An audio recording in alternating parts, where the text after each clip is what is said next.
Então, eu estou começando aqui a gravação agora. Queria dar boa noite para todo mundo. Rosângela, Guilherme, Thiago, Boa Caroline, noite. sejam todos bem-vindos. Estou aqui representando o Instituto Algacós hoje, me chamo Luan, e a gente está cumprindo aí um protocolo de acessibilidade, cada vez mais tomando cuidado para acessar, atingir, comunicar para o maior número de pessoas possíveis, né? Por isso tem pessoal aqui de Libras hoje, e tem a nossa amiga Rosângela, que é a que vai começar a fazer audiodescrição nessa noite. Rosângela, por favor. Boa noite, pessoal. É um prazer estar aqui com vocês mais uma vez. Então, eu vou começar pelo Luan, que é o nosso mediador. O Luan é um jovem de pele clara, cabelos castanhos e fartos, sobrancelha farta e delineada. E agora ele está sem barba. Ele tem olhos castanhos e está vestindo uma camiseta branca de mangas curtas com a inscrição em roxo, expansão em movimento. O Guilherme é um jovem branco de pele morena, cabelos curtos e castanhos, barbas, olhos castanhos também, e está usando uma camiseta roxa de mangas curtas. A Caroline é uma jovem branca de pele clara, cabelos castanhos longos, ligeiramente ondulados nas pontas, está com os cabelos semipresos, ela tem olhos castanhos, sobrancelhas delineadas e feições delicadas. Ela está usando uma camiseta branca e atrás dela alguns armários brancos baixos. Eu sou uma mulher branca, de pele clara, cabelos louros, ondulados nas pontas, e também estou vestindo uma camiseta com a inscrição Algacós em roxo. Expansão e movimento em roxo. É isso. Obrigada pela audiodescrição. Boa noite a todos e todas. Eu sou a Carola e é um prazer estar aqui hoje. Bem-vinda, Carol, muito bem-vinda. A gente aqui no Algacós sabe um pouco da sua trajetória como empreendedora, como presidente da turma do Giló, uma pessoa assim apaixonada pela inclusão, vivendo isso assim 24 horas, parece às vezes, né? Eu acompanho as suas publicações às vezes nas suas redes, eu sei o quanto você está sempre engajada, sempre em algum movimento, conversando sobre o tema, indo a diferentes lugares, conhecendo pessoas novas, então, assim, a sua trajetória profissional é incrível e somos grandes admiradores, né? Mas para começar hoje eu queria perguntar assim, quem é a Carol, assim, do ponto de vista mais pessoal, assim, como você se descreveria enquanto pessoa? Nossa, Luan, que pergunta profunda. Eu acho que a Carola é uma construção de várias Carolas, porque eu já fui várias mulheres, né? Até gostei muito da descrição da Rosângela quando ela fala que eu sou uma jovem. Eu não sou tão jovem assim, gente. Talvez eu engane um pouquinho, mas eu já tenho 43 anos de idade, então tem um pouquinho de repertório aí para contar para você. Eu acho que a Carola hoje é a Carola que vocês conhecem, né? Empreendedora social, fundadora da Turma do Giló, educadora, especialista em inclusão e diversidade, neurocientista, mãe do João e da Maria, mas tiveram várias Carolas antes dessa. Então, se você quiser que eu comece te contando um pouco dessa história, a gente pode começar por aí. Por favor, eu gostaria, sim. Então, vamos lá.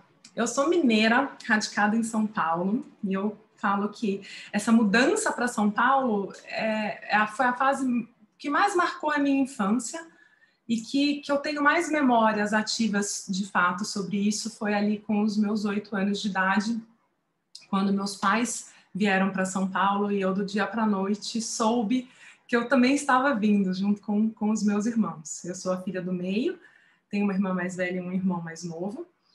E para uma garota de 8 anos de idade, chegar em São Paulo não foi uma tarefa muito fácil, né? Eu venho de uma cidade muito diferente, muito menor, e eu falo que São Paulo é assustadora à primeira vista, é apaixonante também, mas é assustadora. Eu acho que a gente que mora em São Paulo há muito tempo, ou quem nasceu aqui, não faz ideia do quão assustador é São Paulo.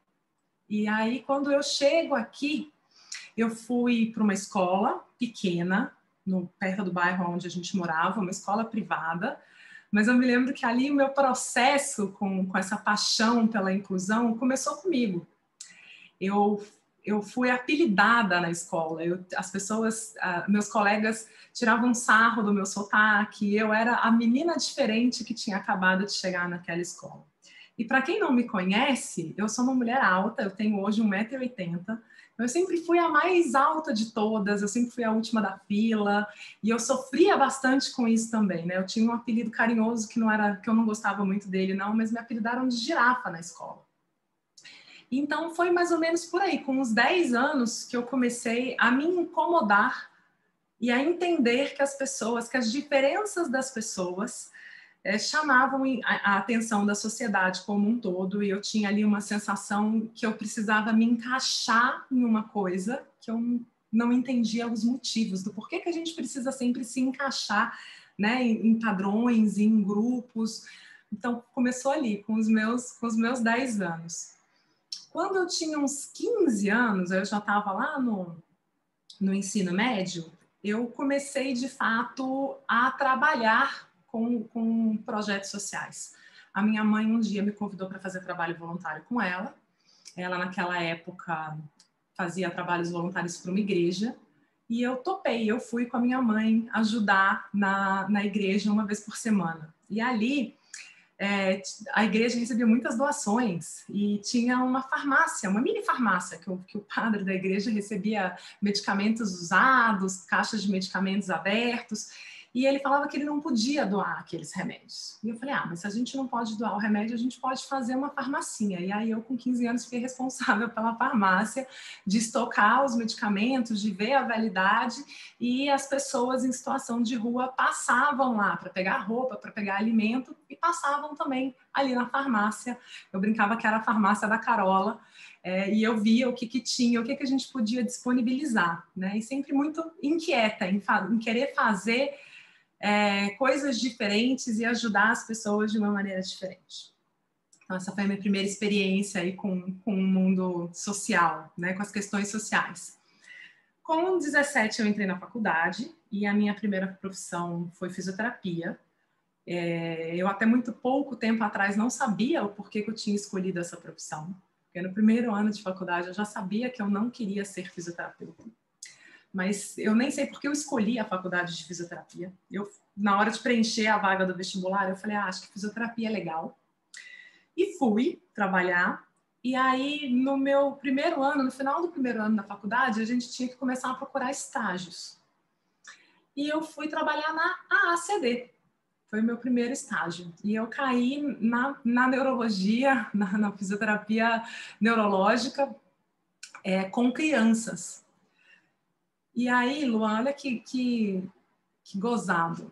Eu trabalhei uma semana. E aí eu liguei para minha mãe, chorando, e falei, eu não quero mais trabalhar aqui, eu não dou conta. E eu tenho certeza que eu vou ter um filho com deficiência. Eu não quero trabalhar aqui.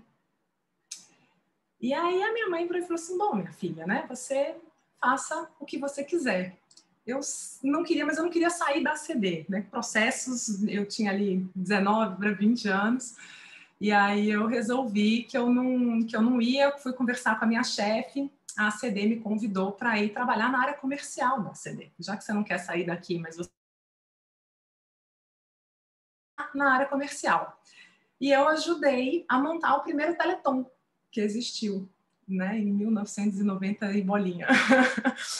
E aí eu trabalhei com essa parte de captação de recursos, do que a gente poderia fazer, participei de todo o projeto do Teleton desde o início, ele era um programa chileno, e me apaixonei por aquele universo de comunicação, de área comercial, eu falei, é isso que eu quero fazer, mas terminei a minha faculdade e saí da faculdade direto para o mestrado, fui fazer o mestrado em neurociências e fui trabalhar numa grande indústria farmacêutica. Então, a minha carreira de fisioterapeuta, como fisioterapeuta, foi breve, e fui trabalhar num laboratório farmacêutico com 23 para 24 anos, fazendo um mestrado. Me casei muito jovem, me casei com 24 anos de idade, e ali com 29 a gente decidiu que era a hora de ter o primeiro filho. Então, sonhado primeiro filho, né? Eis que nasce João. famoso João Giló. Então, para quem já não sabe, está dando spoiler, Turma do Giló é um apelido carinhoso ao meu filho, que tem o apelido de Giló, mas também brinco com a analogia que eu falo, que eu sou como uma boa mineira, o Giló é excluído, né? Ninguém gosta de Giló, as pessoas nunca provaram Giló e falam que o Giló é amargo, né? O Giló tem uma fama de ser amargo, e eu falo que a educação, inclusive, é a mesma coisa. Ela tem fama de amarga, mas se você souber fazer, ela é muito gostosa e saudável.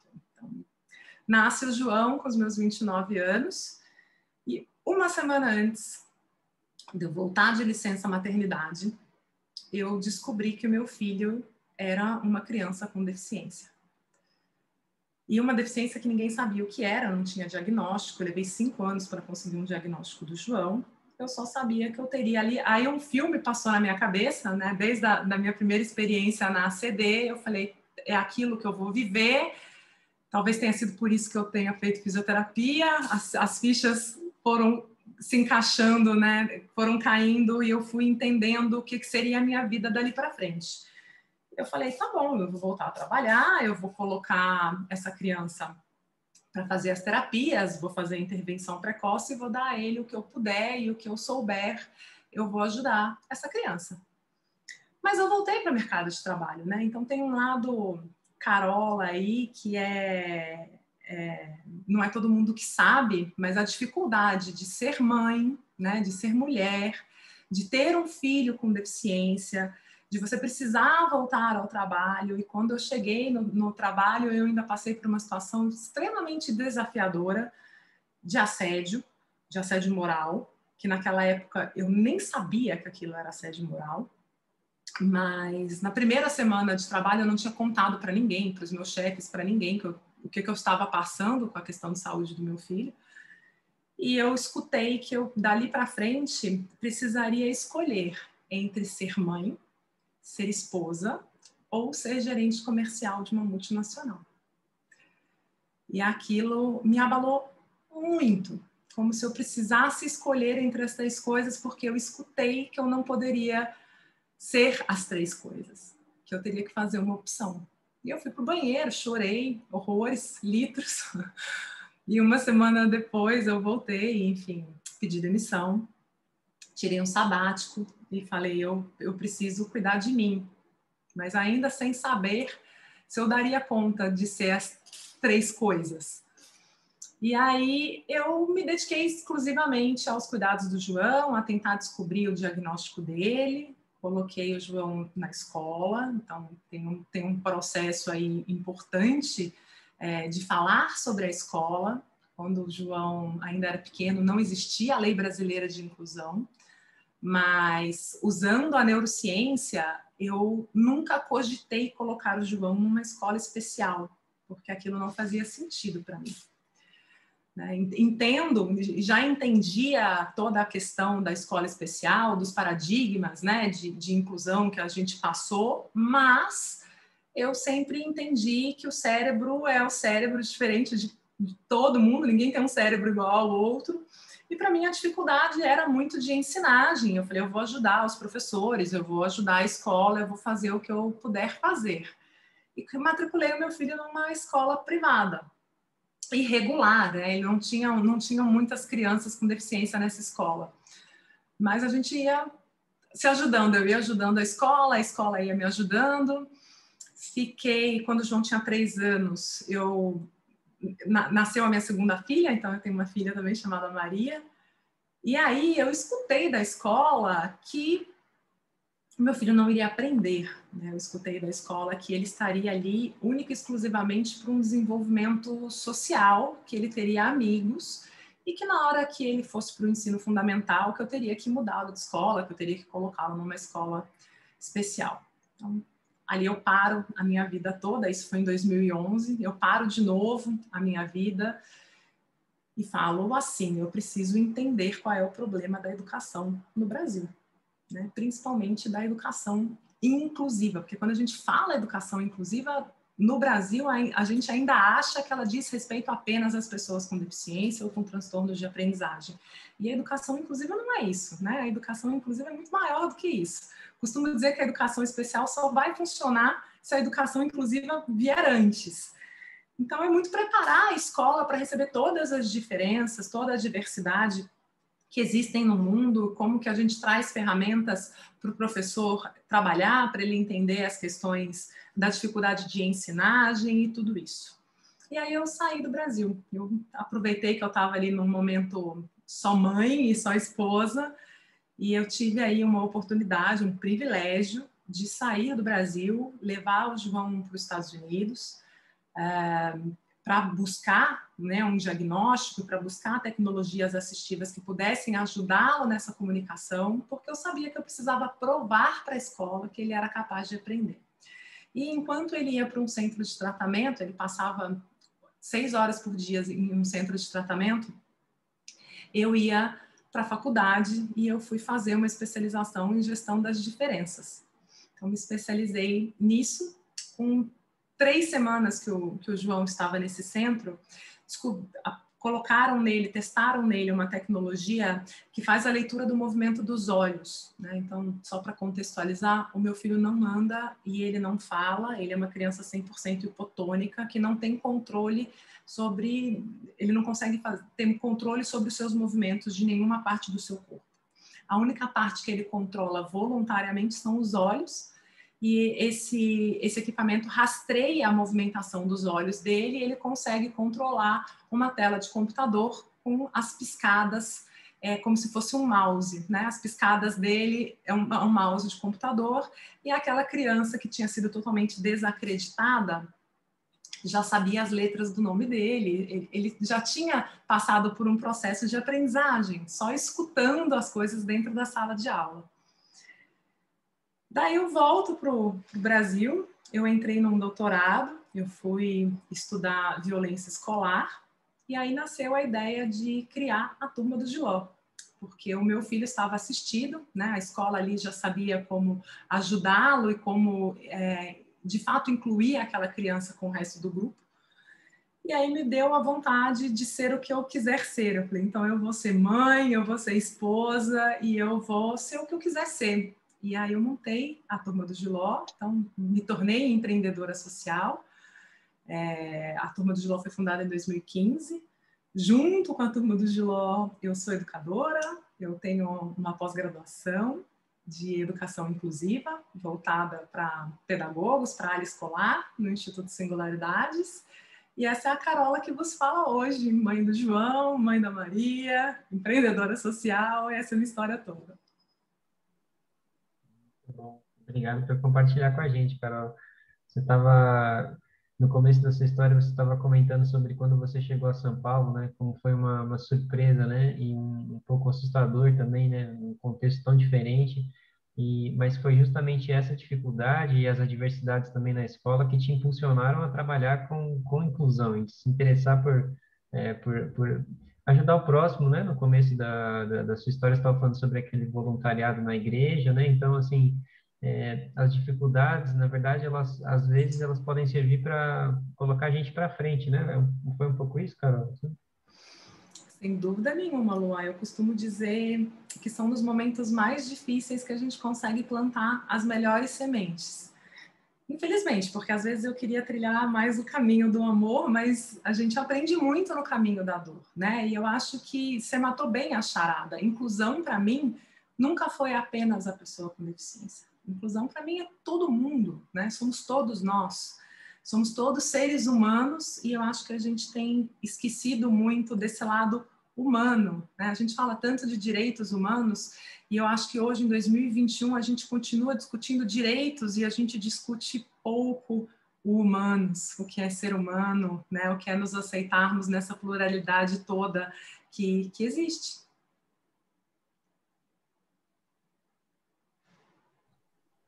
Que existe e que vai ficando sensível a nós ao ponto que nós também nos expomos, né? E estamos em contato e em diálogo e também dispostos a aprender e é uma construção assim diária, né? Para todos nós, assim, acredito.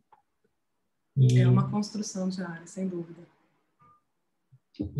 Bom, essa foi a primeira pergunta, né? Quem é a Carol, além da profissional, é incrível, né? Que todos admiram um pouquinho da sua história pessoal, você contou pra gente, para quem está chegando agora aí, Sejam bem-vindos, Cris, Ione, Malu. Agora eu gostaria de inaugurar o tema, né, que você escolheu para essa noite de hoje, que é o que será de nós? Todo mundo ficou muito curioso quando viu esse tema, assim, achou um tema instigante. Antes de você entrar, a Rosângela também estava aqui conversando comigo. Nossa, eu também ia querer assistir essa palestra mesmo, que eu não fosse áudio de escritora, porque o que será de nós é um tema que instiga, né? Como que você abordaria essa questão, Carol? Eu, Inicialmente, né? eu acho que ela passa por vários aspectos, né? Então, eu cresci, gente, numa época não globalizada. Eu cresci ainda numa época sem internet, sem tantas conexões, sem tanto imediatismo. Eu me lembro, quando eu falo do meu momento de escola, que já existia violência, que já existia bullying, que já existiam essas coisas todas, mas ainda não existia esse imediatismo, essa velocidade toda que nós vivemos hoje. Parece que nos sobrava mais tempo, né? E aí, de repente, a gente consegue evoluir enquanto comunidade, enquanto seres humanos, enquanto mundo, né? E tanta tecnologia, tantos avanços, tanta quebra de barreiras, tanta informação, como nós temos a informação hoje disponível ao nosso dispor na velocidade de um clique. E a gente achava que isso tudo que a gente estava buscando iria facilitar as nossas vidas. E o que a gente olha, o que a gente vê hoje, será, né? Eu falo, é um ponto de reflexão.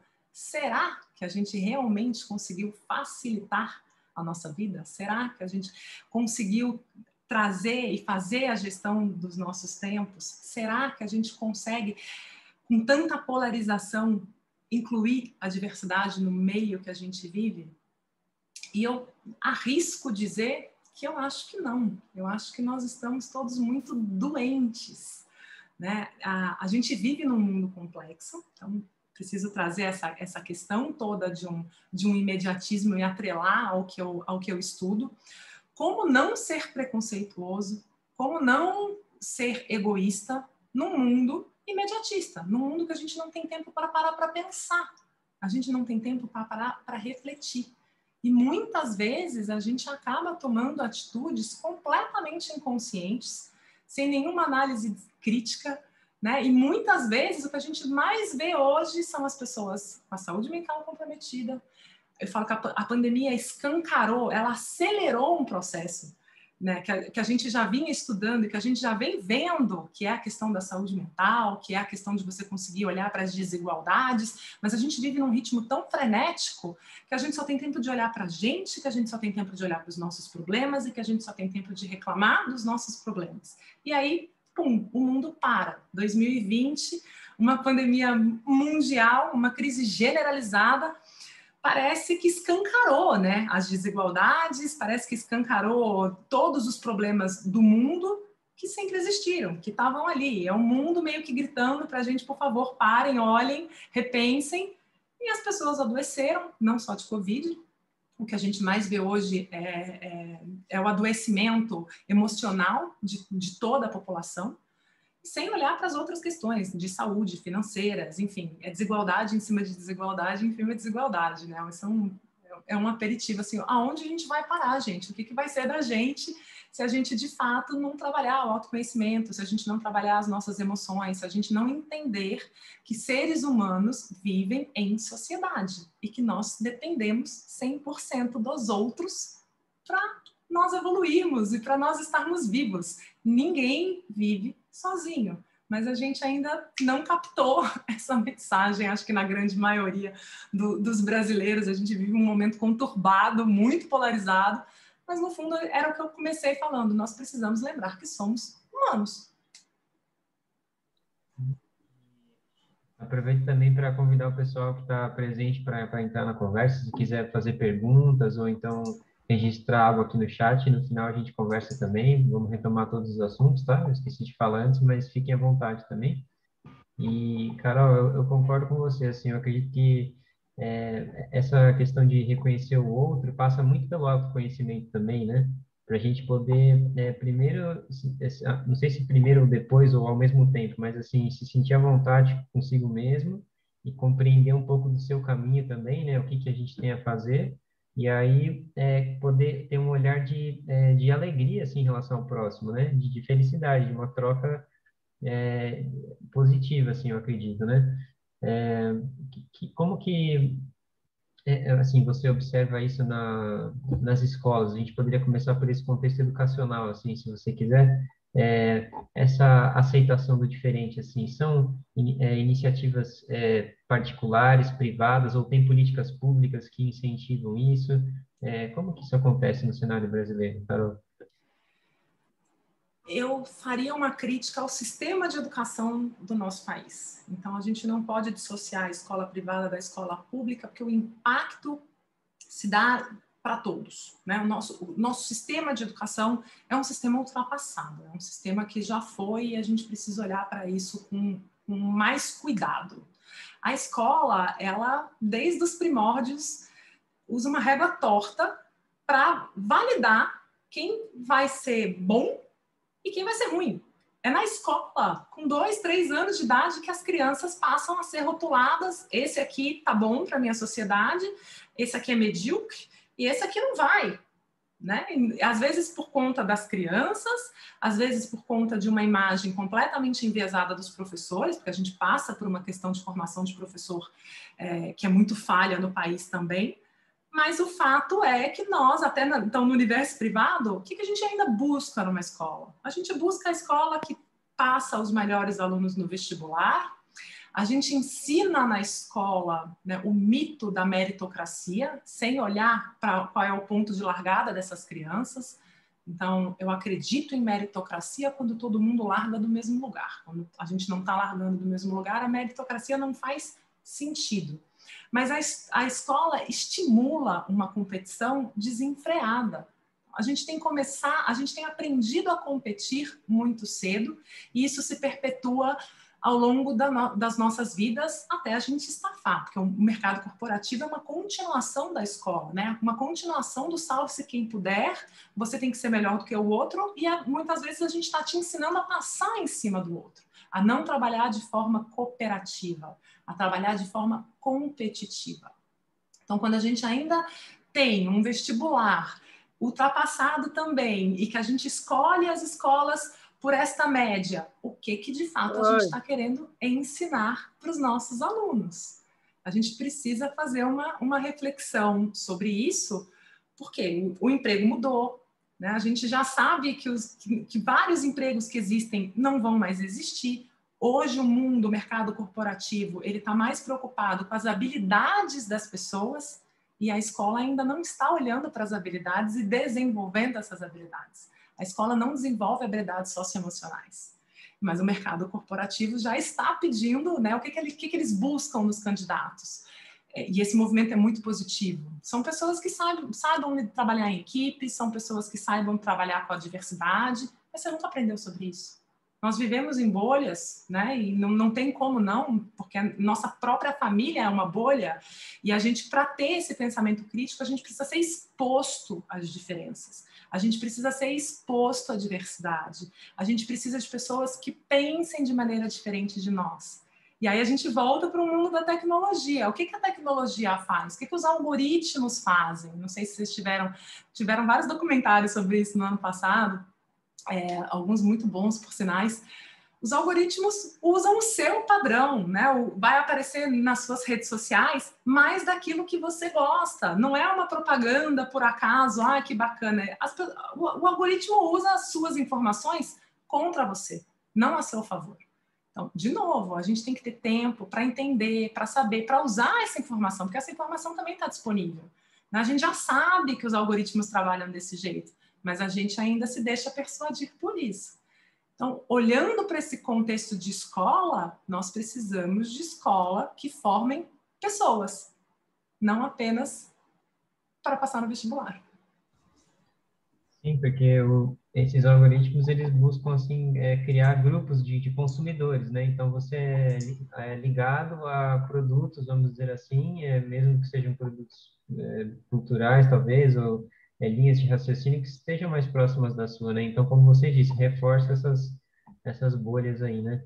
E eu fico pensando também, você acha que o nosso estilo de vida, assim, que nem você disse, né, acelerado e, assim, rápido, né, tão imediatista, isso também impede a gente um pouco também de se expor, né? Porque que tempo a gente vai ter de, por exemplo, sair na rua, encontrar com uma pessoa diferente, ter que ajudar uma pessoa que precisa de alguma coisa, ou, sabe, ter trocas, assim, com pessoas diferentes, a gente não tem esse tempo também, né? A gente tem, Luan, mas a gente está desperdiçando ele, né? E aí eu acho que, de novo, a gente vem para uma questão da sociedade, né? O que a gente está olhando? A gente tem que ser. Hoje, se você não é bom, a culpa é sua. Hoje, se você não se destaca no seu emprego, a culpa é sua. A gente está distorcendo um pouco o que é responsabilidade de cada um e a gente assumindo isso. Então, também vamos olhar para a evolução do mundo. Se a gente criou tanta coisa para facilitar o nosso tempo, fazendo uma analogia simples, os nossos antepassados demoravam 6 horas para preparar uma refeição. Né? Eles tinham que caçar, eles tinham que limpar, eles ligavam, faziam fogo, cozinhavam. Esse processo não era um processo simples. Hoje, em 1 minuto, você bota uma comida no micro-ondas e a sua refeição está pronta. A gente tem toda a tecnologia para a gente ter mais tempo. E o que a gente fez com isso? A gente tem cada vez menos tempo. Então, a gente acha que essa sobra de tempo que a gente tem que produzir. Produzir o quê? Para quem? Você tem que produzir para você, para a sua qualidade de vida, para o seu bem-estar. A gente tem que trabalhar, mas a gente tem que trabalhar talvez como países mais desenvolvidos trabalhem. Eles são efetivos no trabalho, eles entram às 8, eles saem às 5. Aqui não, aqui a gente tem uma cultura que você entra às 8 e você tem que sair no mínimo às 8, senão você não vai ser efetivado. Você tem que trabalhar 12 horas por dia, né? Em muitas culturas, isso não é nada saudável, a gente tem que equilibrar. E, de novo, aí quando você traz e a pandemia também reforçou isso, porque a gente está em isolamento social, as pessoas não estão podendo sair, encontrar com as outras pessoas, a gente tem usado muito o computador. E desligar, falar para o nosso cérebro, aí, de novo, a neurocientista falando, o nosso cérebro vicia. Ele vicia em diversas coisas. E a gente fica viciado no digital. E aí você tem a falsa sensação que você está encontrando com seus amigos, que você está conversando com eles, porque simplesmente você deu um like, né? Porque você fez um comentário. E as nossas crianças estão sofrendo absurdamente com essa tecnologia toda. Porque no meio digital, todo mundo é perfeito, todo mundo é feliz, né? Todo mundo é saudável. E eles carregam, né, essa obrigação deles também serem perfeitos, bonitos, saudáveis, como os algoritmos que eles enxergam. E não é à toa que a gente tem visto um aumento exponencial do número de depressão, suicídios dos adolescentes no mundo inteiro. E fico pensando aqui, quando você traz essa questão da culpa, né? Porque acaba ficando como se fosse o indivíduo que deveria se adaptar a essa loucura, né? Mas a visão da inclusão é justamente o oposto, né? De que a intervenção deve vir na sociedade, no sistema, para que o sistema se ajuste às diferentes necessidades de alguma forma, funcione democraticamente, né? No sentido real de todo mundo poder ter uma participação, né? Cidadã. Mas, o que será de nós aí? O que será de nós? Eu acho que é a pergunta de $1 milhão. O que será de nós se a gente não conseguir fazer o mínimo viável, né? Cuidar da gente mesmo, poder cuidar do outro. Eu costumo dizer que as pessoas na área da educação encontraram dificuldades no quesito educação que elas nunca tinham vivenciado, né? Eu costumo falar algumas coisas assim. Quando você convive com a inclusão, qualquer que seja ela, você se torna muito mais aberto para isso. Quando você vive lá numa família muito igual, que você não tem ninguém diferente próximo, é muito mais difícil de você abrir o seu campo, o seu olhar. E eu me coloco nessa. Eu não sabia lidar com pessoas com deficiência até ter o meu filho. Mas, em consequência, quando ele veio, todas as outras questões da inclusão foram adicionadas à minha vida de uma maneira muito natural. E eu me pergunto assim, o que a gente vai precisar acontecer com todo mundo? Será que todo mundo vai precisar ter um filho, um marido? E aí eu cheguei numa conclusão. nós estamos sendo muito ingênuos, porque, na verdade, nós não estamos olhando para nós mesmos. Nós todos vamos envelhecer. E nós todos vamos ser excluídos, porque, sim, os idosos são excluídos no mundo.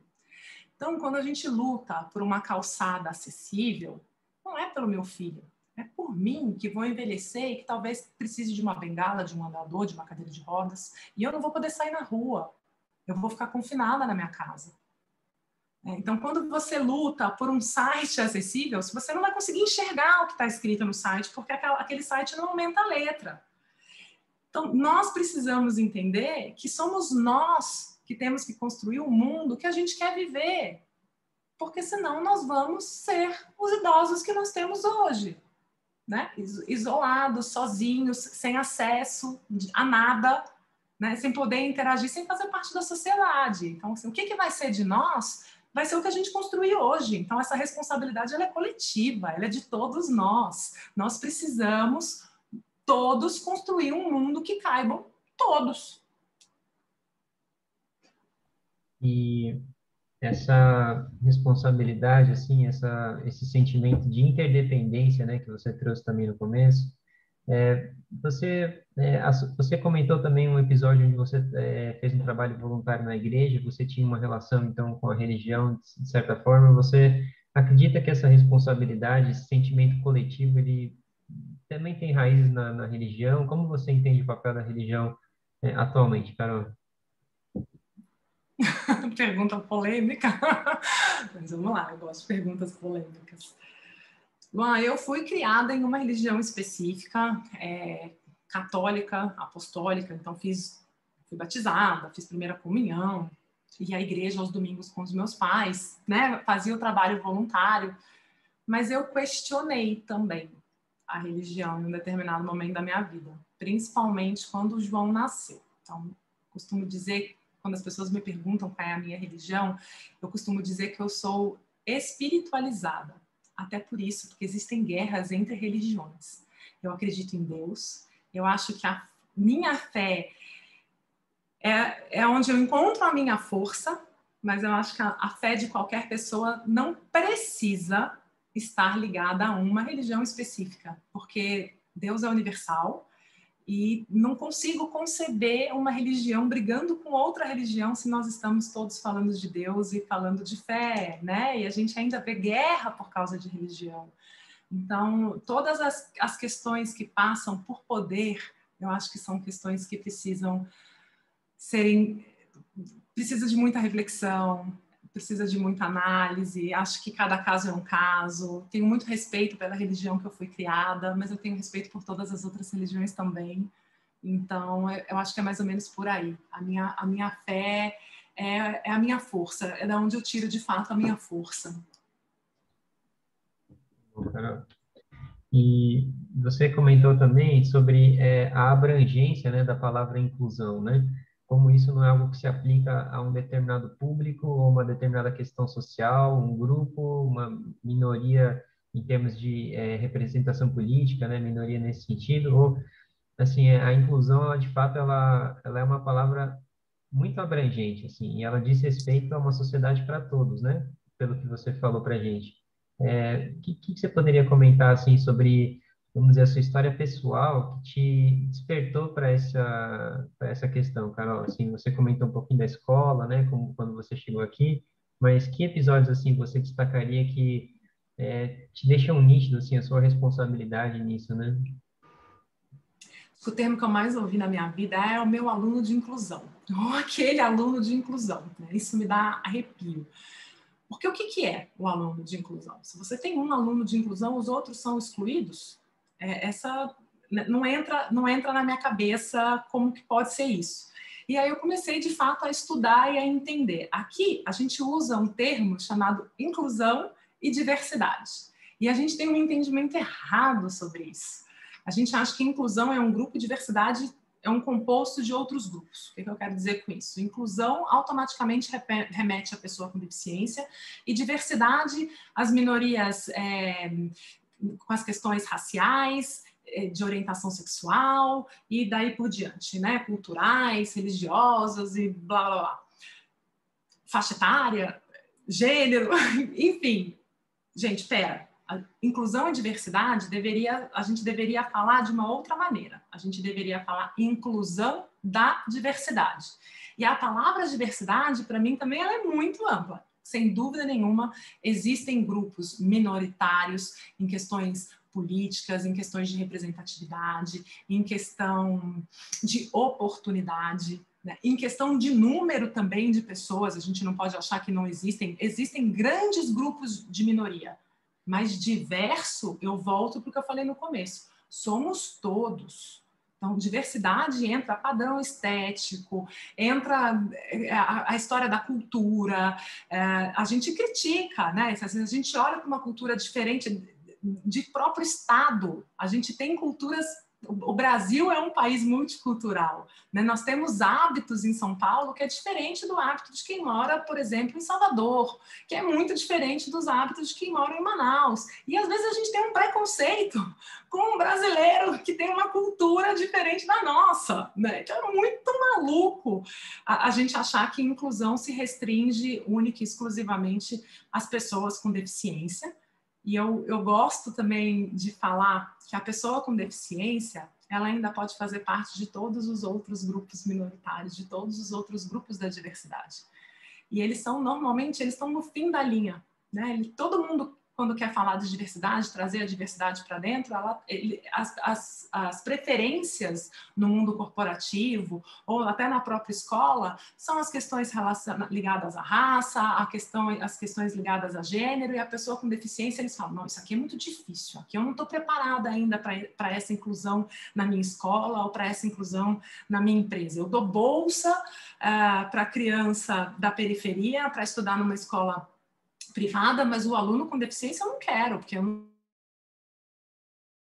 quando você aprende a trabalhar a inclusão da pessoa com deficiência, você faz qualquer outra inclusão de todas as outras questões da diversidade com o pé nas costas, porque eles ainda podem ser tudo, né? Outro dia eu fiz um trabalho, foi tão rico esse trabalho, eu fui para o Centro de Refugiados em Boa Vista.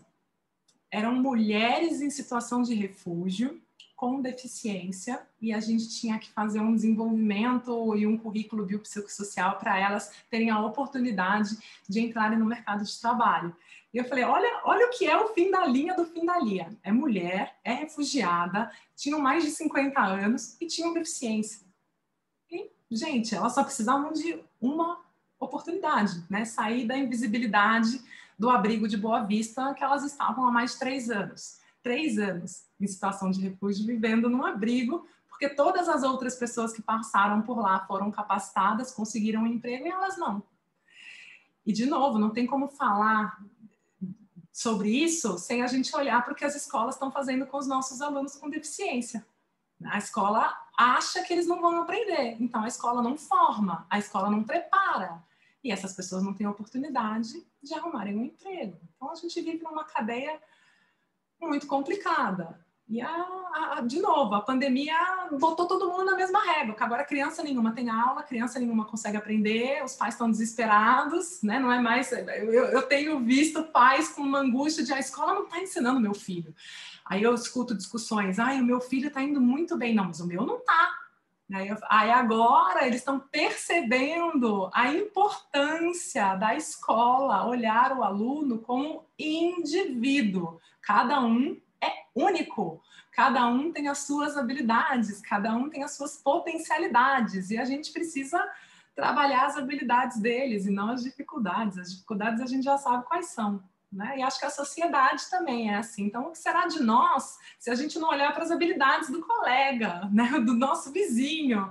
Mas a gente não olha, a gente tem o poder de trazer o negativo, de trazer a crítica à frente, que é muito prejudicial para a gente mesmo.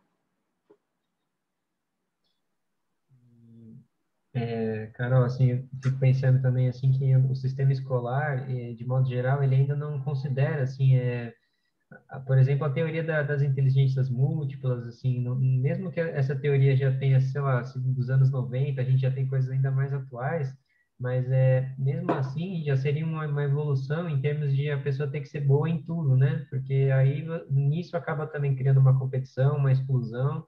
Você vê perspectivas assim de mudanças no sistema educacional, no sentido de valorizar o que cada um tem de talento, assim mesmo?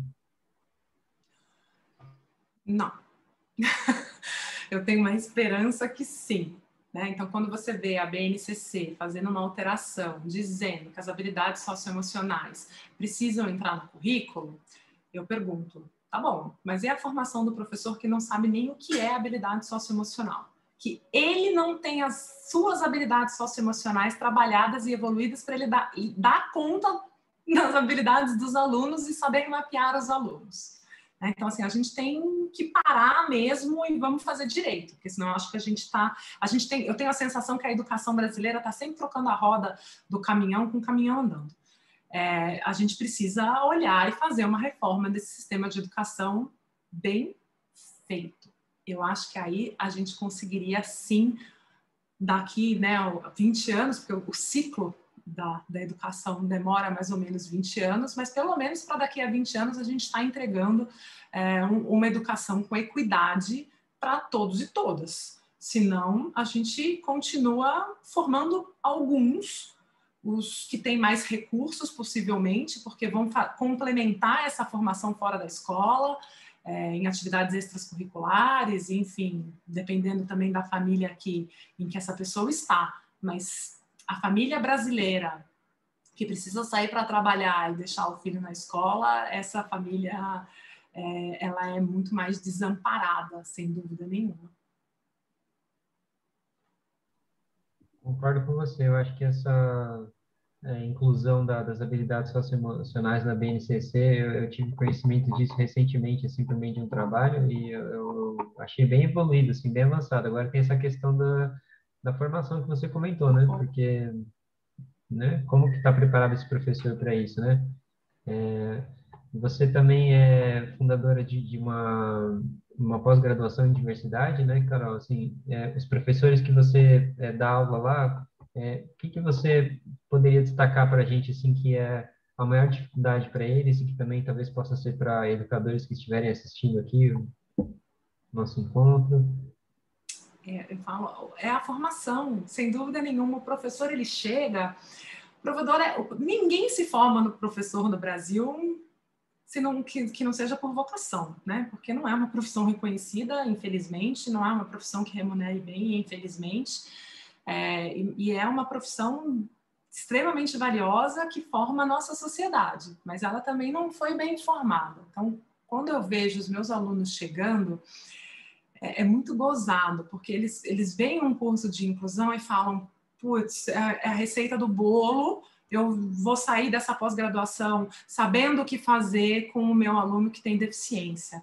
E a coisa mais bonita que a gente escuta ao final desse curso eu não aprendi a lidar com o aluno com deficiência, eu aprendi a lidar com todos os meus alunos.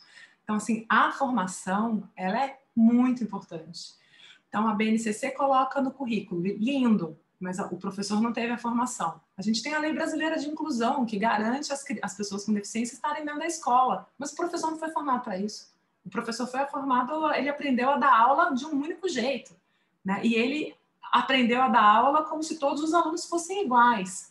A gente vê agora algumas graduações com cursos e currículos mais modernos, professores saindo com metodologias novas, mas aí às vezes você para no sistema de ensino. Então, agora o sistema de ensino decretou que o método de alfabetização é X. Cara, eu tenho um aluno Y que precisa aprender pelo método fônico, porque ele não aprende pelo método X. Ah, não pode, porque agora a gente só usa esse método. O que a gente faz? A gente rasga todas as outras coisas que podem ser boas, né? Mas é isso que a gente faz. A gente tem uma dificuldade muito grande de usar uma série de ferramentas, uma série de conjuntos e olhar o aluno como indivíduo. No começo a gente falou sobre várias Carolas, né? Assim, a gente é acho que uma soma, uma mistura de tudo que a gente já foi durante a nossa vida, né? Você estava contando para a gente um pouco. Essa talvez tenha sido agora uma visão sua como professora, né? Como fundadora. E como mãe, assim, como que tá para você esse período da pandemia? Como tá o João reagindo a tudo isso? Como que você está se sentindo? Eu estou me sentindo muito mais angustiada com a Maria, que é uma criança sem deficiência. do que com o João. Tá? Assim, o João é uma criança que reage bem a tecnologias, sem dúvida nenhuma o fator emocional dele pegou, por não conviver com outras crianças, mas isso é trabalhado e a gente tem tentado o convívio familiar com os primos, né, para que eles convivam minimamente com seus pares. Mas a Maria está realmente mais difícil, então assim, tem sido um desafio enorme.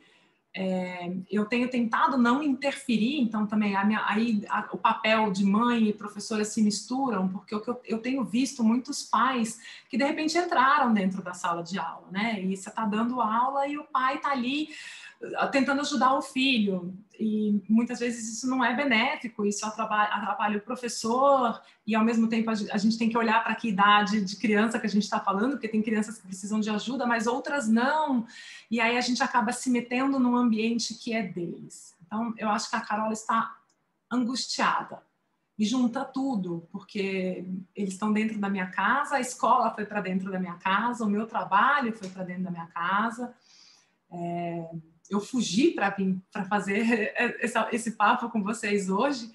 Não tem ninguém no escritório, né? Tá todo mundo trabalhando de casa, mas eu não conseguiria fazer esse bate-papo se eu estivesse na minha casa. Então, eu acho que eu estou passando por o que toda família com filhos está passando. Eu estou exausta. Eu estou exausta e eu tenho uma preocupação muito grande com a saúde mental deles. E eu não tenho a mínima dúvida que o aprendizado deles, de todas as crianças, de umas mais, outras menos, está sendo extremamente afetado. Mas eu também tenho aprendido a ser mais resiliente com eles, que acordam sorrindo, que falam que vai passar, né, que sabem usar a máscara, que sabem fazer as questões de higiene deles, mas a Carola está angustiada por eles, pelas outras crianças. Eu estou muito angustiada com as pessoas em situação econômica baixa. Eu acho que a gente tem uma série de preocupações. E sem contar o momento político difícil que a gente também vem enfrentando, né? E aí não é uma questão de falar sobre política, mas de pensar nessa polarização, nessa divisão que não é benéfica para ninguém. Ela não é benéfica para ninguém. Não mesmo. E curioso, você vê como as coisas são, né? Eu perguntei para você se você estava tendo alguma dificuldade com o João, porque você falou que é o seu filho com deficiência, mas na verdade você falou que a dificuldade maior está com a Maria, né? Então, quer dizer, eu mesmo aqui agora, você vê, a gente tem sempre uma tendência a achar que a pessoa com deficiência vai precisar de um pouquinho mais, vai demandar mais, mas muitas vezes não é bem por aí, né, Carol? Não é bem por aí. Eu falo, o João me ensina todos os dias, né? Sem dúvida, a nossa maior preocupação no começo era ele, o medo de pegar Covid com ele, a defasagem dele na escola, e o pouco que ele tem, ou as poucas conquistas que ele faz, para ele é um suprassumo, tá ótimo, né? E somos nós que criamos essa expectativa. E aí volta para aquela fala que a gente teve.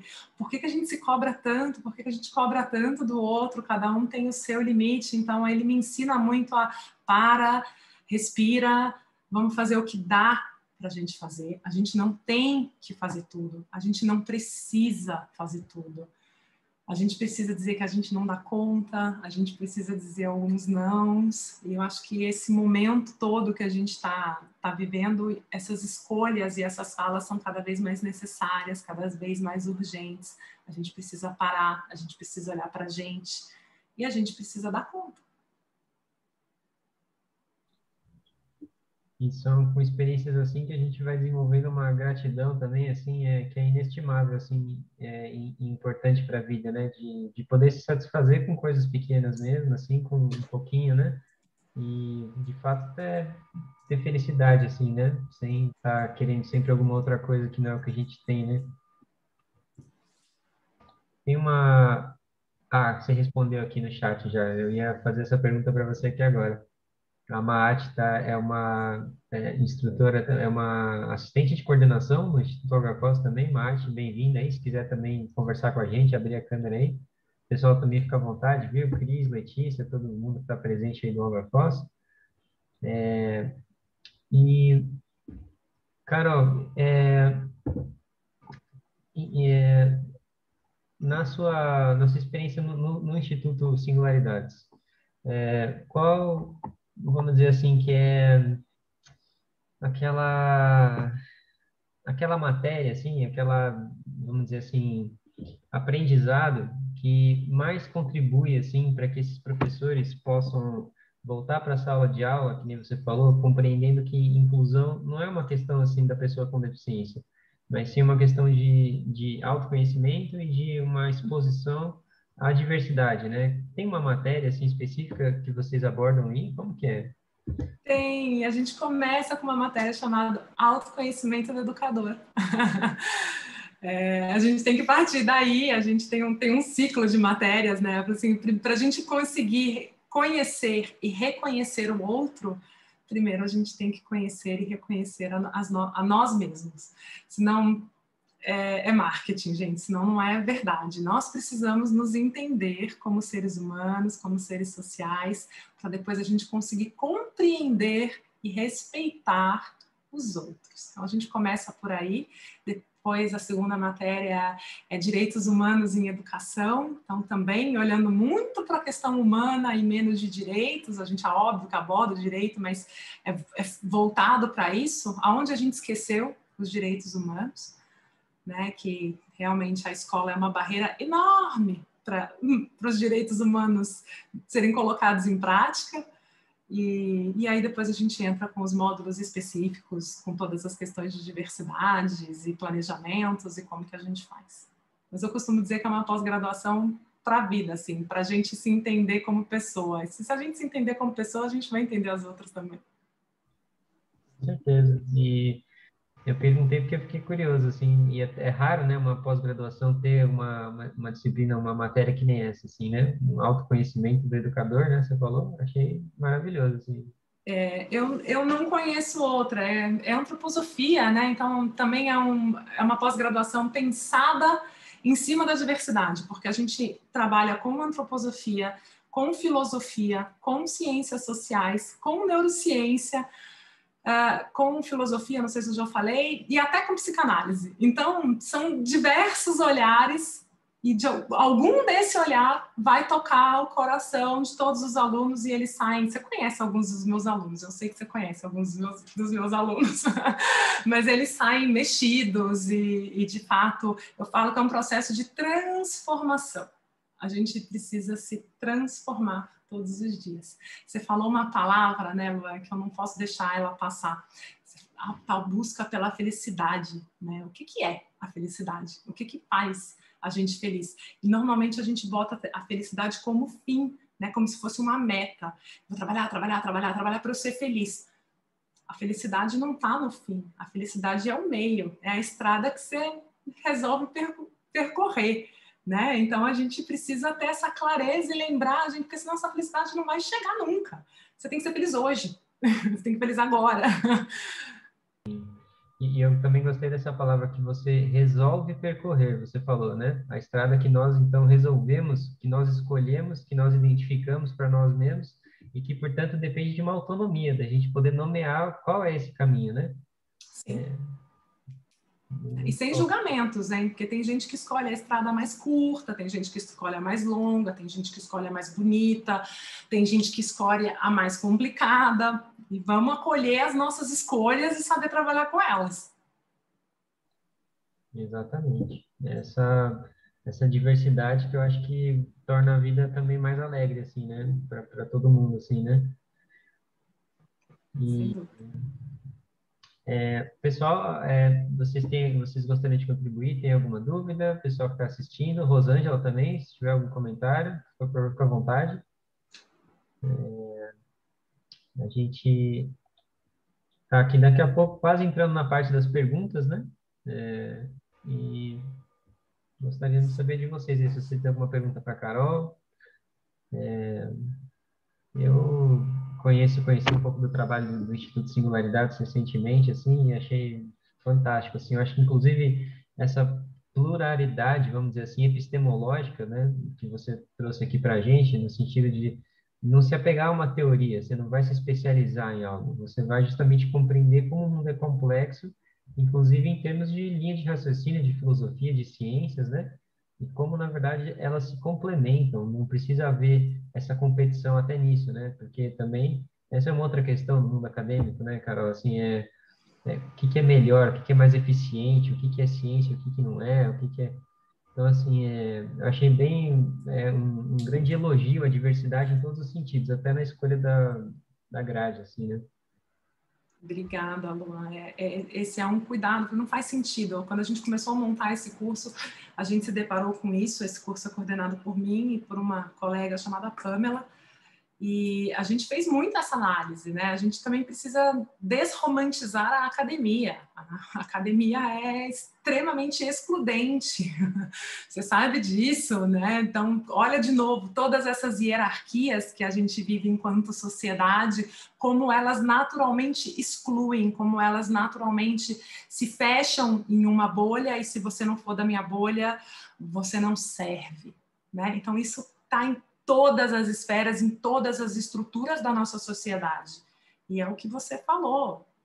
Por quê? Por que só o meu jeito está certo, né? Por que o jeito do outro não está certo? Por que a gente não pode entender os outros jeitos? E é isso, assim, eu tenho uma diversidade de aluno também, a pós-graduação, por mais que seja uma faculdade voltada para a pedagogia, eu tenho alunos que são pais ou mães de crianças com deficiência que nunca trabalharam na área pedagógica. Eu tenho pessoas que se formaram em administração e trabalham em grandes empresas com responsabilidade social e querem fazer o curso. Eu tenho pessoas que trabalham com marketing que vão fazer o curso. Tenho professores, tenho gestores, tenho diretores de escola. Então, no começo, eles têm até um estranhamento entre eles, né? Porque eles vêm de lugares muito diferentes. E a diversidade entre eles, eu costumo dizer que eles primeiros precisam se incluir enquanto grupo. Se eu, depois de 2 anos, conseguir fazer com que eles se respeitem enquanto grupo, meu trabalho está feito. E aí eles, na vida deles, vão conseguir incluir o resto, porque o professor não quer escutar o pai, quando levanta a mão, está reclamando da família, aí o diretor da escola já fica indignado com aquilo que ele está ouvindo. E, de repente, essa transformação, inclusão é processo, esse processo todo vai despertando, poxa, eu nunca tinha pensado dessa maneira, nossa, eu nunca tinha tido esse olhar. E aí as pessoas começam a compreender o outro, né? A trocar de chapéu, a serem empáticos. Eu acho que a empatia está aí, apesar de não achar que empatia é se colocar no lugar do outro, que empatia é sentir como o outro, que é um pouco mais difícil. É um processo de empatia. No lugar do outro, dificilmente a gente vai conseguir se colocar assim, né? Mas, Né? mas esse exercício que você falou de tentar sentir, né? O que o outro está sentindo, eu acho que é a compaixão, talvez, né? Não sei, talvez se essa palavra caiba, mas é um pouco disso, assim, né? E é um exercício, assim, mesmo que a gente nunca vai estar pronto, né? A gente pode praticar todos os dias e ser bem esforçado nessa prática, né? Mas tá aí um trabalho para a vida, né, Carol? Assim, Para a vida. Você sabe que a neurociência diz que a empatia é um processo cognitivo, né? Você precisa treinar o seu cérebro. E sim, é uma atividade diária. Ele não é natural. A empatia não é natural. A empatia natural, que a gente chama de empatia inata, é aquela empatia de você, por exemplo, estar numa fila e ver um neném fofinho e o neném ri para você. Ninguém consegue passar ileso, porque o neném é fofo, e né, são questões sinápticas ali do seu repertório que aquilo é fofo. Ou então de você estar andando na rua e um desconhecido tropeçou e caiu. Automaticamente você tenta ajudar essa pessoa. Mas empatia não é isso, gente. Empatia é muito mais do que isso. Essa é a empatia inata que todo mundo nasce com ela. A outra, que é se sentir como o outro de fato, ou né, as pessoas falam que é se colocar no lugar do outro, ela precisa de um processo cognitivo, ela precisa ser pensada, ela precisa ser trabalhada e você precisa se habituar a isso. Você precisa se habituar, você precisa retreinar o seu cérebro. Então, e isso vale para as questões de preconceito também. Sim, nós somos todos preconceituosos, não tem como não ser, porque também são questões fisiológicas e biológicas, né? E tá lá no nosso DNA todo ser humano é preconceituoso, nós temos um lado de preconceito para nos colocar em alerta, para a gente perceber que a gente está em perigo, por questões de sobrevivência, mas a gente precisa desconstruir todos os outros preconceitos que a sociedade imputa na gente. E isso requer esforço cognitivo. A gente precisa parar, pensar, refletir e falar, putz, não era bem assim. Não precisava ter falado aquilo. Interessante essa visão da neuropsicologia, né? É da neurociência da neurociência comportamental. Tem a neuropsicologia e tem a neurociência comportamental. A comportamental, ela vai por essa linha. Muito interessante, porque é bem isso mesmo, é uma questão de um condicionamento diário, de um exercício, né? Sim. E você até respondeu um pouquinho do que eu ia perguntar, assim, mas eu estava aqui, mesmo que seja uma especulação, até talvez antropológica, assim, mas de onde que será que vem essa desconfiança que a gente tem do diferente, assim, né? Por que será que soa de alguma forma ameaçador, assim? Será que é porque a gente não consegue aceitar as nossas diferenças? Será que é porque tem uma questão aí que você falou histórica?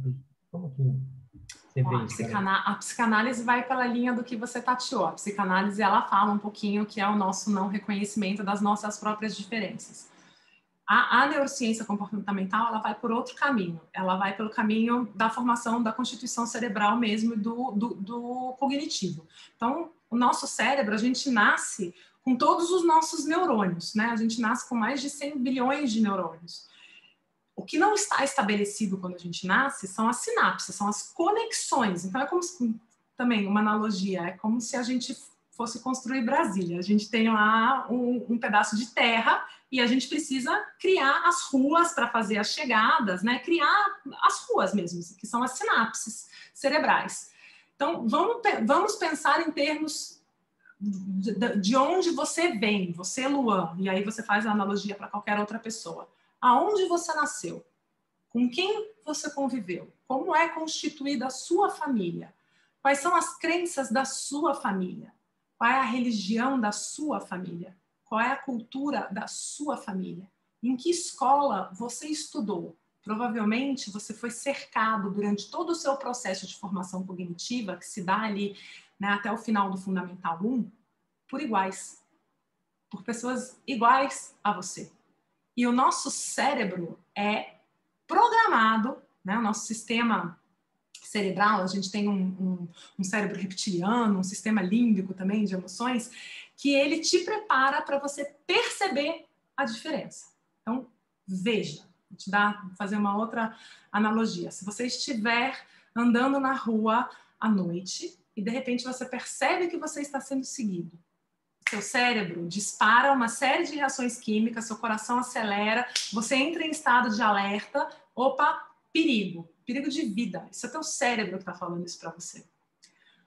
Agora, aí a gente para também para olhar um processo histórico do Brasil. Quem são as pessoas que podem te roubar à noite? O que você escuta? O que você viu? O que você consumiu na sua vida?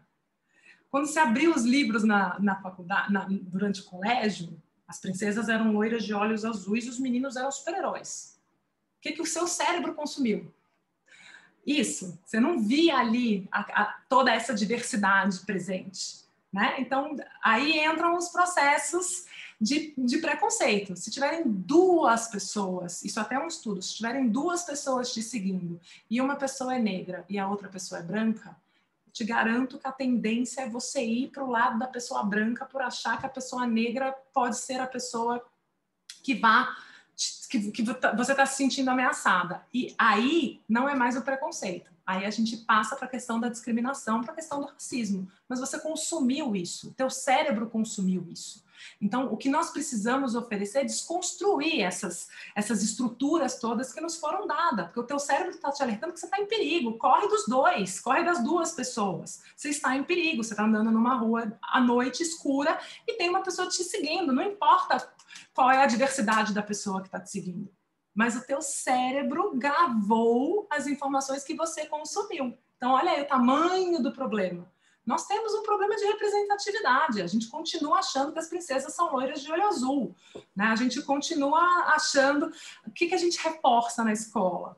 Quando você dá um Google, brinquedos para meninas, os brinquedos são rosas, só aparece coisa rosa. Brinquedos para meninos, azul. Tá aí a hora que a gente já bota que rosa é de menina e azul é de menino. Dia da fantasia na escola. As meninas de princesa e os meninos de super-heróis. Brincadeira, brinquedos para meninas. Panela, xicrinha, máquina de lavar. Brinquedos dos meninos, super-heróis. Então, o que a gente está botando no cérebro dessas crianças? A gente está ensinando o cérebro a ver, a enxergar as diferenças. Eu costumo contar uma que eu fui criada, gente. O meu pai detestava tatuagem, detesta até hoje. E o meu pai sempre falou, eu escutei a minha vida inteira, que a história de tatuagem, que não eram pessoas que não iam arrumar emprego, que não podia fazer tatuagem, que tatuagem era coisa de pessoas... Enfim, cada hora era uma asneira que meu pai falava. E eu nunca pude fazer uma tatuagem, apesar de ser louca para ter feito uma tatuagem ali com os meus 16, 17 anos. Gente, eu tenho 4 tatuagens, eu fiz todas as minhas tatuagens depois que eu casei. E até hoje, o meu pai põe a mão assim na minha tatuagem e, tipo, ele quer que eu tampe, né? Porque isso foi da cultura dele, ele aprendeu desse jeito. Ele tentou repassar isso para mim e eu precisei desconstruir, mas durante muito tempo eu tive questões, sim, com pessoas tatuadas. E eu desconstruí isso com uma experiência que eu tive, que é uma história bacana também. No meu primeiro dia de faculdade, eu cheguei atrasada na aula, eu não sabia onde era a sala, aquela história de faculdade, de você ter que procurar o número da sala. E a minha sala de faculdade eram mesas duplas. E só tinha um lugar sobrando. E era um lugar do lado de um colega, gente, que ele era inteiro tatuado, os dedos, a cabeça. O que você acha que aconteceu comigo na hora que eu entrei naquela sala? Eu falei, putz grila. Vou ter que sentar justo do lado do tatuado. Ele é meu padrinho de casamento, meu amigo até hoje, né? Uma grande bobagem da minha cabeça. Mas imediatamente o meu cérebro estava condicionado a perceber aquela diferença, porque ele absorveu isso a vida inteira. Então, não é para a gente, né, se bater o tempo todo, mas a educação como um todo, ela reforça isso. Lembra que eu falei dos algoritmos? O que você vê na sua timeline das suas redes sociais? Só coisa que você gosta. Você não vê coisa diferente. Você não vê. Então, é um exercício. Como que a gente faz o exercício? Segue gente que você não gosta. Segue gente diferente de você. Segue gente que tem uma opinião diferente de você. Escuta coisa diferente de você. Se todos os seus amigos pensam igualzinho a você, te garanto que você está numa bolha super blindada. Né? Expande um pouco. Deixa a diversidade chegar na sua vida, que a diversidade faz bem. E os Ô, algoritmos... Carol, deixa eu só... Posso falar uma coisa, Luan? Claro, claro. Essa desconstrução, Carola, você não acha que, assim, para algumas pessoas, ela é muito mais difícil do que para outras? Então, a gente tem que ter uma compreensão disso, né? Esse preconceito que existe, quem lida com pessoas com deficiência, como eu, por exemplo, a gente vê muito, né, esse preconceito, mas aí você tem que parar para analisar, para pensar sobre esse aspecto também, né, que algumas pessoas até tentam desconstruir isso, mas é muito mais difícil, para algumas é mais fácil, a gente mesmo, né, como você está falando, a questão da tatuagem, então se desconstruiu isso, e a gente vai desconstruindo a vida inteira. Eu sou uma pessoa super aberta às desconstruções e novas construções, estou sempre mudando tudo, mas tem pessoas que não, né, e eu acho que isso, né, tem que passar por uma aceitação, por uma compreensão, a gente tem que ter pouco de paciência também com essas pessoas, né? Sem dúvida. Nossa, eu corroboro muito com a sua fala, Rosângela. Eu não acho que seja só mais difícil. A desconstrução dói. É a verdade sobre a desconstrução também. A desconstrução dói, porque para você se desconstruir, é o que a gente vinha falando, você precisa se aceitar. E às vezes você se aceitar, você tocar naquilo que você quer esconder, dói, né? Além do fato da gente viver hoje um conflito geracional. A gente vive um conflito geracional. Então, 60 a mais pensa de um jeito e são extremamente inflexíveis à mudança, de 40 a 60 de outro jeito, de 20 a 40 de outro jeito e abaixo de 20, caramba, de outro jeito completo, mais diferente ainda. Eu falo, são ciclos ali mais ou menos de 20 anos. E esse conflito de geração é o que leva a essa polarização e essa dificuldade toda. Eu concordo com você que a gente precisa respeitar e a gente precisa aceitar, mas sempre pelo caminho da educação e do amor, a gente tentar educar. Aí eu também acho que é nossa responsabilidade, nós que trabalhamos com pessoa com deficiência, também vou puxar sempre para o pessoal, tá? Coisas que me incomodam. Eu não gosto, apesar de entender muito, quando alguém fala que o meu filho é especial. Me agride, porque a minha filha também é especial e a minha filha não tem uma deficiência. E eu, durante muito tempo, nunca entrei num embate, num discurso. Não acho que a gente precise sempre ir pelo embate, pelo ativismo. A gente, muitas vezes, vai repelir. Ao invés de trazer a pessoa para perto, você distancia, entra a história do mimimi, entra a história do que é chato. Mas todas as vezes que eu tenho a oportunidade, eu arrumo um momento para dar essa resposta. Ele é especial, mas veja, minha filha também é especial, né? Ele tem uma deficiência, sempre com um sorriso no rosto, com um jeitinho. E a gente encontra um caminho para falar, para educar. Mas eu acho que você está coberta de razão. Nós precisamos respeitar a dificuldade do outro. E se o outro não estiver preparado para receber ou pensar aquilo que você pensa, tá tudo bem. Você tem que aceitar o outro, você não precisa ser melhor amigo do outro. Ninguém precisa ser melhor amigo de ninguém. A gente só precisa se respeitar, né?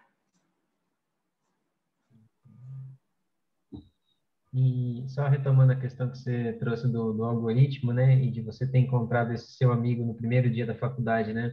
Embora, né, os algoritmos estejam programados dessa forma, a vida ainda, graças a Deus, ela é maravilhosa. Ela coloca a gente em contato justamente com quem a gente precisa, parece assim, né?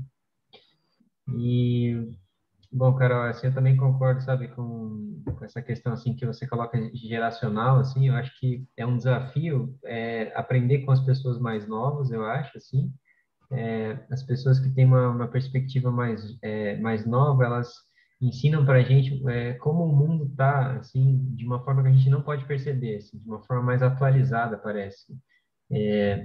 Embora com a experiência a gente tenha mais discernimento, tem certas coisas do mundo atual, para quem é mais jovem, que a gente tem que aprender. Tem que aprender com quem é mais novo e tem que com quem é mais velho também.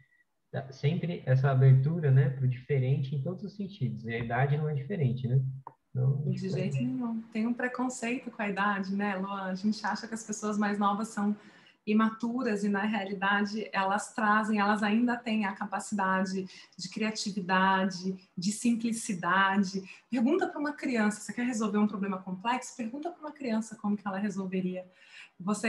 É uma experiência incrível. Outro dia eu dei uma palestra para um grupo de jovens de 14 anos e um deles me perguntou quem me inspirava.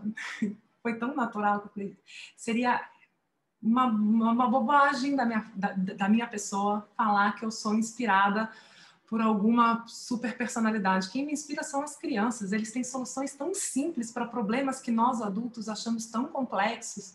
Então, acho que a gente acaba dificultando, a gente vai perdendo essa capacidade de criatividade, de simplicidade, e a gente vai achando que tudo é muito complicado, e a gente vai complicando tudo. com certeza. E essa visão também da ciência do comportamento que você comentou, né, seria a ontogênese, né, se eu não me engano, a questão da história de vida de cada pessoa, né? E muitas vezes, também aí fazendo um link com o que a Rosângela trouxe, por que é tão complexo desconstruir esse preconceito, né? Porque esse preconceito, muitas vezes, ele vem das duas partes, é da pessoa que está andando lá na rua, que está sendo seguida, e da pessoa que está seguindo também, né? Então, assim, existe esse preconceito de diversas partes. Muitas vezes a gente, quando não está consciente sobre isso, a gente reage mesmo, e aí é sempre desastroso. quer dizer, de certa forma, a gente tem que se recondicionar, né? Se for possível, de repente até olhar para trás, olhar no olho dessa pessoa e falar, oi, tudo bom, amigo? Posso ajudar em alguma coisa, assim, sei lá. Eu tento fazer isso particularmente, assim, mas é isso, assim. Também, às vezes, coração aberto demais, a pessoa que tem esse preconceito, que tem essa questão, que acha que você é alguma coisa pela forma como você aparenta, né? Que julga pela aparência, né? Também é uma situação complexa mesmo, né? Mas é isso também. Não faria sentido a gente trabalhar com inclusão se a gente não estivesse aberto para essas questões e para essa evolução diária, né, Carol?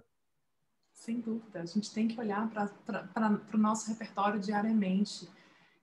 Não é fácil, não é fácil, não é fácil, mas é libertador.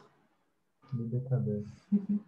Concordo Eu com acho que você. está aí, eu acho que a chave é essa. Eu nunca disse que se desconstruir é fácil, que fazer inclusão é fácil, não é um desafio, dói pra caramba, mas quando a gente consegue, nossa, parece que sai o mundo das costas, né? Tá tudo bem.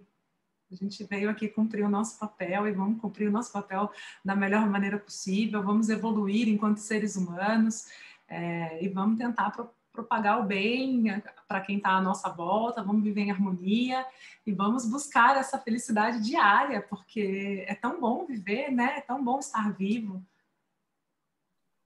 Concordo.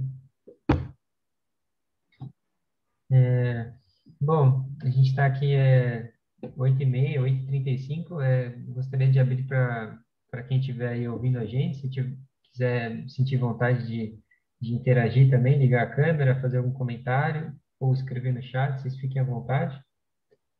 Carol, também peço para você concluir, assim, talvez o seu tema, né? Eu acho que você deu pistas para a gente de como essa é uma questão que talvez não tenha uma conclusão, né? Como nós, assim, refletirmos e nos conscientizarmos, né? Faz parte do que será de nós, né? Em outras palavras, o que será de nós vai ser aquilo que a gente construir, né? Foi o que eu entendi como conclusão, né? Que é aquela coisa de, assim, seja no mundo aquilo que você gostaria de ver, né? Assim, então, eu acho uma mensagem maravilhosa, assim. Queria pedir Seja para você você, a mudança que você quer no mundo. essa mesmo. Malala. Ai, olha, gente, minha mensagem final, né? O que será de nós? Eu espero que nós sejamos uma sociedade unida, humana. Eu espero que a gente não termine todos atrás de uma tela, sendo dominados por algoritmos, que a gente consiga resgatar os nossos conceitos de família, de vida, de natureza, que a gente possa estar mais perto disso tudo. Eu espero também que todos fiquem bem, com saúde, que vocês todos tenham aí força para terminar de enfrentar esse período que, de novo, está muito crítico, que a gente tenha muita resiliência, que quem puder ache saídas, né, que desestressem. Então, por menor que sejam as opções agora, porque as medidas restritivas aumentaram, que a gente medite, que a gente escute mais música, que a gente respire, que a gente se desconecte, né? E que a gente se lembre que a gente precisa um dos outros. Boa Tudo que mensagem, é Carol. diferente gera incômodo, tira as pessoas da zona de conforto. A desconstrução é um caminho novo, diferente, que mexe com valores, princípios, tudo que culturalmente é imposto e que muitos levam para a vida. Mudanças são necessárias e importantes para a evolução de cada um. É isso mesmo, Mati. Gente, obrigada, foi um prazer estar aqui. Eu acho que está todo mundo cansado, que isso fique gravado e que depois as pessoas possam assistir, viu? Obrigada, Rosângela, obrigada, Tiago, obrigada, Guilherme, obrigada às pessoas que também assistiram. Fiquem bem. Obrigado, Carol, Eu muito que obrigado. agradeço. Te agradeço. Parabéns, Carola. Boa noite, gente. Obrigada. Parabéns mesmo, Carol. Em nome do Instituto, todo mundo te agradece. Pode deixar que esse material vai ser muito bem divulgado e aproveitado. E você está sempre convidada para vir bater papo com a gente aqui. Combinado, gente. Boa noite. Boa noite. Boa Tchau, tchau. noite.